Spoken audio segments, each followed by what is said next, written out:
কাতারে বাংলাদেশে বর্ষাকালে পানি হাঁটার মজা এটাই আলাদা। বাড়িঘর দুয়ারে পানি হয়ে গেছে ভাই, এই দেখেন কত পানি। ওইদিকে তো যাওয়াই যায় না, ওইটা আরেকটা বাড়ি। দেখেন পানি দিয়ে হাঁটতেছি। এটা হইল দেশের পানির 7 ঘন্টা বর্ষা। এটি দুই সিঁড়ি গেছে ভাই, দুই সিঁড়ি দুই ভাগ গেছে।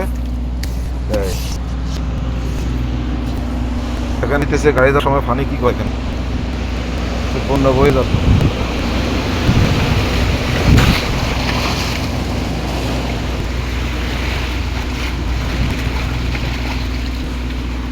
হায় আল্লাহ।